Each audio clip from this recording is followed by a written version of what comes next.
Hello అండి అందరికీ happy Karthika పౌర్ణమి.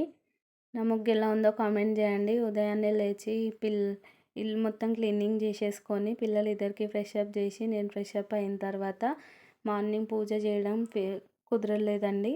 ఈవినింగే చేసుకుందామని దేవుడి పటాలన్నీ క్లీన్ చేసుకొని బొట్లు పెట్టేసుకొని దేవుడు పూజ సామాను అన్నీ కడిగేసి దేవుడి దగ్గర అన్నీ రెడీ చేసి పెట్టుకున్నా. ఈవినింగ్ పూజ చేద్దామని ఇద్దరు పిల్లలను చూసుకుంటూ ఇంట్లో వంట చేసుకుంటూ అన్ని పనులు చేసుకుంటూ ఉండాలంటే అది అంత ఈజీ పని కాదు.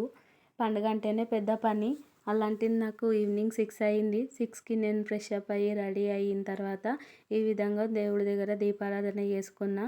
నా దేవుడి పూజది ఎలా ఉందో కామెంట్ చేయండి. నేను ఎప్పుడు ఇలానే చేసుకుంటాను. ఇంకా గుడికి వెళ్దాం అనుకున్నాం కానీ సెట్ అయ్యేలా లేదని తులసమ్మని ఇంట్లోనే పెట్టుకొని దీపాలు పెట్టుకుంటాం.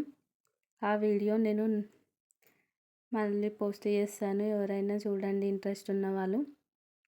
నా వీడియో నచ్చితే సబ్స్క్రైబ్ చేసుకోండి. ఇదండి నా పూజ వీడియో. ఓం నమః శివాయ.